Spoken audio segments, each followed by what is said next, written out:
আমাদের আজকের এই এক্সপ্লেনারে আপনাদের সবাইকে স্বাগত জানাচ্ছি। আজ আমরা এমন এক মহাপুরুষের মহাকাব্যিক জীবন নিয়ে কথা বলবো, যাকে ইতিহাসে আল্লাহর বন্ধু বা খালিলুল্লাহ হিসেবে চেনে সবাই। তার পুরো জীবনটা যেন আমাদের শেখায় কিভাবে পাহাড় সমান বাধা আর একের পর এক চরম পরীক্ষার মধ্যে দিয়ে গিয়েও নিজের বিশ্বাসের ওপর একদম অটল থাকা যায়। চলুন তার এই অসাধারণ জার্নি থেকে আজ আমরা নতুন কিছু দৃষ্টিভঙ্গি জানার চেষ্টা করি। মূল আলোচনায় যাওয়ার আগে একটা ব্যাপার একটু ভাবুন তো, মানব ইতিহাসে এমন একজন ব্যক্তিত্ব খুঁজে পাওয়া কিন্তু রীতিমতো বিরল, যিনি ইসলাম, খ্রিস্টধর্ম এবং ইহুদি এই তিনটি প্রধান ধর্মে সমানভাবে সম্মানিত। ইসলামে আমরা তাকে মুসলিম জাতির পিতা বলে জানি, আর সবচেয়ে বিস্ময়কর ব্যাপার হল তার বংশধরদের মধ্যে থেকেই অসংখ্য নবী রাসূল পৃথিবীতে এসেছেন, যার মধ্যে রয়েছেন সর্বকালের শ্রেষ্ঠ নবী মুহাম্মদ সাল্লাল্লাহু আলাইহি ওয়াসাল্লাম। ইতিহাসে টাইমলাইনে যদি একটু তাকাই, ব্যাপারটা আরও পরিষ্কার হবে। নূহ আলাইহিসসালামের যুগের প্রায় ২০০০ বছর পর এবং ঈসা আলাইহিসসালামের প্রায় ২০০০ বছর আগে, অর্থাৎ আজ থেকে প্রায় ৪০০০ বছর আগে তার জন্ম। প্রাচীন মেসোপটেমিয়ার বাবেল বা ব্যাবিলন শহরে তিনি জন্মেছিলেন, এবং সময়টা এমন ছিল যখন পুরো সমাজ মূর্তি পূজার অন্ধকারে একদম ডুবেছিল। তার প্রায় ২০০ বছরের এই ঘটনাবহুল জীবনকে আমরা মোট ৬টি ধাপে জানব। মূর্তি পূজা ও আগুনের পরীক্ষা, নমরুদ ও প্রকৃতির উপাসনা, মিশর সারা ও হাজেরা, জমজম ও মরুভূমির পরীক্ষা, এরপর চূড়ান্ত আত্মত্যাগ বা কোরবানির পরীক্ষা, এবং শেষে কাবা নির্মাণ ও উপসংহার। তো চলুন আমাদের প্রথম পর্ব দিয়ে শুরু করা যাক, মূর্তি পূজা ও আগুনের পরীক্ষা। এখানে সবচেয়ে ইন্টারেস্টিং ব্যাপারটা কি জানেন? তার জন্ম হয়েছিল আজারের ঘরে, আর এই আজার ছিলেন সে সময়কার ব্যাবিলনের সবচেয়ে বিখ্যাত মূর্তি নির্মাতা এবং পুরোহিত, মানে শিরকের একেবারে কেন্দ্রবিন্দুতে তার বেড়ে ওঠা। এই বিষয়টা পুরো গল্পটাকে আরও বেশি ফ্যাসিনেটিং করে তোলে। ছোটবেলা থেকেই তিনি ছিলেন অসম্ভব লজিক্যাল একজন মানুষ। তার মনে একটা সিম্পল কিন্তু যুগান্তকারী প্রশ্ন জাগত: কিভাবে একজন স্রষ্টা নিজেই মানুষের হাতে সৃষ্ট হতে পারে? তিনি অবাক হয়ে ভাবতেন, তার বাবার নিজ হাতে তৈরি করা এই পাথরের মূর্তিগুলো, যাদের নিজেদেরই কোনো প্রাণ নেই, তারা কিভাবে পুরো জগতের দেবতা হতে পারে? এই একটা যৌক্তিক চিন্তাই তার জীবনের মোড় ঘুরিয়ে দিয়েছিল। এবার সিচুয়েশনটা একবার কল্পনা করুন। নবুয়ত পাওয়ার পর নিজের বাবাকে অত্যন্ত সম্মান আর যুক্তির সাথে সত্যের পথে ডাকার পর যখন তাকে এই চরম হুমকিটা শুনতে হলো, তুমি যদি এসব বন্ধ না করো, তোমাকে পাথর মেরে মাথা ফাটিয়ে দেব, চিরতরে দূর হয়ে যাও আমার সামনে থেকে। ভাবা যায়? সমাজ তো দূরের কথা, নিজের পরিবারও যখন এমন চরম শত্রুর মতো আচরণ করে, তখন সেই হতাশা আর একাকিত্বের ওজনটা কতটা বিশাল হতে পারে। কিন্তু তিনি কি হাল ছেড়ে দিয়েছিলেন? একদমই না। উল্টো তিনি ভাবলেন, চলো শহরবাসীকে একটা প্র্যাকটিক্যাল ডেমো দেওয়া যাক। একদিন সবাই যখন উৎসবে ব্যস্ত, তিনি মন্দিরে গিয়ে ছোট ছোট সব মূর্তিগুলো ভেঙে ফেললেন, আর সবচেয়ে বড় মূর্তিটার গলায় একটা হাতুড়ি ঝুলিয়ে রাখলেন। লক্ষ্যটা ছিল খুব পরিষ্কার: মানুষের সামনে এই তথাকথিত দেবতাদের চরম অসহায়ত্বটা প্রমাণ করা। তারা যখন নিজেদের ভাঙচুরের জন্য ওই বড় মূর্তিকে দোষ দিতে পারল না, তখন তাদের নিজেদের লজিকের ভুলটাই সবার সামনে প্রকট হয়ে উঠল। এরপর যা হলো সেটা রীতিমতো গায়ে কাঁটা দেওয়ার মতো। তাকে জীবন্ত পুড়িয়ে মারার সিদ্ধান্ত নেওয়া হলো, আর আগুনটা এতই বিশাল ছিল যে তাকে কাছে নিয়ে নয়, বরং একটা ক্যাটাপোল্ট বা নিক্ষেপক যন্ত্রের সাহায্যে দূর থেকে ছুঁড়ে ফেলতে হয়েছিল। কিন্তু অদৃশ্যের প্রতি তার চূড়ান্ত ভরসার ফলস্বরূপ আসলো সেই ঐশ্বরিক নির্দেশ, বারদানা ওয়া সালামা, অর্থাৎ আগুন তুমি শীতল ও শান্তিময় হয়ে যাও। আর চোখের পলকে সেই দাউদাউ করা আগুন পরিণত হল এক নিরাপদ প্রশান্তির জায়গায়। আমরা চলে এসেছি দ্বিতীয় ধাপে, নমরুদ ও প্রকৃতির উপাসনা। চলুন দেখি কিভাবে এই ঘটনাগুলো তৎকালীন স্বৈরাচারী শাসক নমরুদের সাথে একটা সরাসরি সংঘাতে রূপ নেয়। এই নমরুদের অহংকার এতই চরমে পৌঁছেছিল যে সে নিজেকেই ঈশ্বর বলে দাবি করত। নমরুদ যখন একজন নিরপরাধকে মেরে আরেকজন অপরাধীকে ছেড়ে দিয়ে দাবি করল যে, দেখো আমি জীবন ও মৃত্যু দিতে পারি, তখন ইব্রাহিম আলাইহিসসালাম এমন এক লজিক্যাল চ্যালেঞ্জ ছুড়ে দিলেন যা সেই দাম্ভিক শাসককে পুরোপুরি বাকরুদ্ধ করে ছেড়েছিল।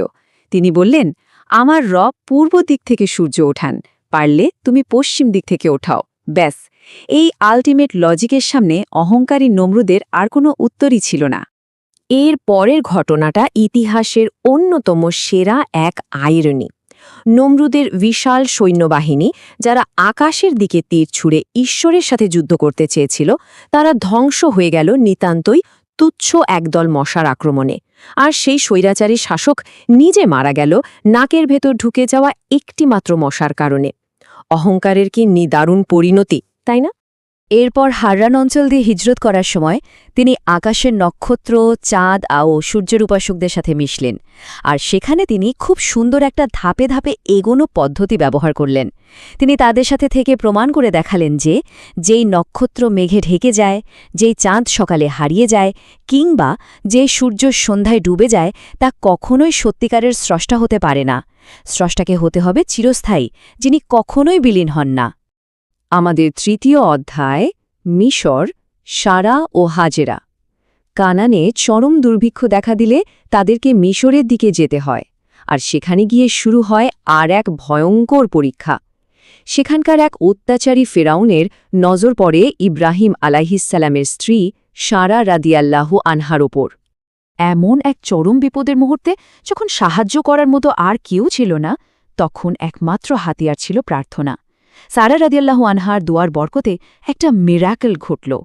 সেই অত্যাচারী ফেরাউন যখনই তার দিকে এগোতে চাইল, তখনই অলৌকিকভাবে পরপর 3 বার তার শরীর সম্পূর্ণ প্যারালাইজড বা অবশ হয়ে গেল। এখান থেকে আমাদের মূল টেকঅওয়েটা কি? চরম বিপদের মুখেও অটল বিশ্বাসের ফল কিন্তু শুধু নিরাপত্তা এনে দেয়নি, বরং মিশর ত্যাগ করার সময় ওই ভীত ফেরাউন তাদেরকে অঢেল ধনসম্পদ এবং হাজেরা নামে একজন সম্মানিতা দাসী উপহার দিয়ে সসম্মানে বিদায় করেছিল। অর্থাৎ বিপদের ভেতরেই লুকিয়েছিল বিশাল এক পুরস্কার। আমরা চলে এসেছি চতুর্থ পর্বে, জমজম ও মরুভূমির পরীক্ষা। কয়েক দশক পর ৮৬ বছর বয়সে হাজেরা রাদিয়াল্লাহু আনহার গর্ভে প্রথম সন্তান ইসমাইল আলাইহিসসালামের জন্ম হয়। কিন্তু এত দীর্ঘ অপেক্ষার পর পিতা হওয়ার যে আনন্দ তিনি পেয়েছিলেন, তা খুব দ্রুতই এক হৃদয় বিদারক নতুন পরীক্ষার জন্ম দেয়। একটু থমকে দাঁড়ানো যাক এখানে। শুধু একটা ঐশ্বরিক নির্দেশের উপর ভরসা করে মক্কার মতো এক প্রাণহীন খাঁ মরুভূমিতে নিজের স্ত্রী আর সদ্যজাত সন্তানকে রেখে আসার মানসিক চাপটা যে কত বিশাল, সেটা আমরা কি আদৌ অনুধাবন করতে পারি? কোনো মানুষের পক্ষে স্বাভাবিকভাবে এ কাজ করা সম্ভব নয়, যদি না স্রষ্টার প্রতি তার ওই লেভেলের আনশেকেবল ট্রাস্ট থাকে। মা হাজেরা কিন্তু মরুভূমিতে শুধু বসে বসে ভাগ্যকে দোষ দেননি। তীব্র তৃষ্ণায় কাতর সন্তানের জীবন বাঁচাতে সাফা ও মারওয়া পাহাড়ের মাঝে তিনি যে 7 বার মরিয়া হয়ে ছুটেছিলেন, তা গভীর বিশ্বাস আর মানুষের প্রোঅ্যাক্টিভ চেষ্টার এক অবিশ্বাস্য ব্যালেন্স। এই ছুটে চলাটাই হজের সময় আজও মানুষকে স্মরণ করিয়ে দেওয়া হয়। আর ওই যে কথায় আছে না, চেষ্টার ফল ঈশ্বর দেন, এই শারীরিক চেষ্টার পুরস্কার স্বরূপ নেমে আসলো অলৌকিক সাহায্য।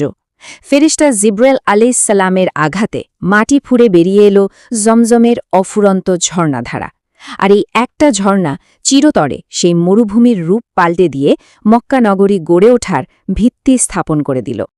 এবার আসছি পঞ্চম ধাপে, চূড়ান্ত আত্মত্যাগ অর্থাৎ কোরবানির পরীক্ষা। ইসমাইল আলাইহিসসালাম যখন একটু বড় হলেন, তখন আসলো ভক্তি ও আত্মত্যাগের সবচেয়ে কঠিন পরীক্ষাটা। স্বপ্নে বারবার নির্দেশ আসতে লাগল তার এই দীর্ঘ প্রতীক্ষিত ও সবচেয়ে আদরের সন্তানকে কোরবানি করার। এই পুরো মুহূর্তেটার সবচেয়ে অসাধারণ সৌন্দর্য লুকিয়ে আছে ইসমাইল আলাইহিসসালামের এই উক্তিটিতে। শয়তানের সব প্ররোচনাকে পাথর ছুঁড়ে প্রত্যাখ্যান করে পিতা ও পুত্র উভয়েরই আল্লাহর নির্দেশের প্রতি এই নিঃশর্ত আত্মসমর্পণ সত্যি অবাক করার মতো। তিনি বলেছিলেন, বাবা, আপনি যা আদিষ্ট হয়েছেন তাই করুন, আমাকে ধৈর্যশীলদের অন্তর্ভুক্ত পাবেন। এই ঘটনাই কিন্তু আমাদের আজকের কোরবানির মূল স্পিরিট। আমরা চলে এসেছি আমাদের একেবারে শেষ ধাপে, কাবা নির্মাণ ও উপসংহার। জীবনের শেষ দশকগুলোতে এসে ফেরেশতাদের কাছ থেকে তিনি তার আরেক সন্তান ইসহাক আলাইহিসসালামের জন্মের অলৌকিক সুসংবাদ পেলেন। এরপর আল্লাহর আদেশে তিনি পাড়ি জমালেন সেই পবিত্র ভূমিতে এক বিশাল স্থাপত্য নির্মাণের উদ্দেশ্যে। মক্কায় পুনর্মিলিত হয়ে পিতা ও পুত্র মিলে নির্মাণ করলেন পবিত্র কাবাঘর। এই অসামান্য নির্মাণের সাক্ষী হয়ে আজও টিকে আছে মাকামে ইব্রাহিম, সেই অলৌকিক পাথর যার নির্মাণের সময় লিফটের মতো ওঠানামা করত, আর হাজরে আসওয়াদ, সেই জান্নাতি সাদা পাথর যা যুগে যুগে মানুষের পাপ শুষে নিয়ে আজ কালো হয়ে গেছে। এখান থেকেই বিশ্ববাসীকে হজের জন্য আহ্বান করা হয়েছিল, যার প্রতিধ্বনি আমরা আজও শুনতে পাই। চলুন আজকের এই আলোচনাটা শেষ করি এই অতি গুরুত্বপূর্ণ প্রশ্নটা দিয়ে। এমন এক জীবন যিনি ক্ষণস্থায়ী বিভ্রমের বদলে চিরন্তন সত্যকে বেছে নিয়েছিলেন, তার থেকে অনুপ্রাণিত হয়ে আমাদেরও আজ ভাবা উচিত, হাররানের সেই মানুষগুলোর মতো আমরাও কি আজ সম্পদ, ক্ষমতা আর খ্যাতির মতো ক্ষণস্থায়ী আধুনিক মূর্তিগুলোর পেছনে ছুটছি না? যা কিছু ফুরিয়ে যায় তা তো আর জীবনের মূল ফোকাস হতে পারে না। এই মহাপুরুষের জীবন থেকে শিক্ষা নিয়ে আমাদেরও উচিত জীবনের প্রকৃত উদ্দেশ্যের দিকে নজর দেওয়া। আজ এ পর্যন্তই। আশা করি এই এক্সপ্লেনারটি আমাদের সবাইকে নতুন করে ভাবতে সাহায্য করবে।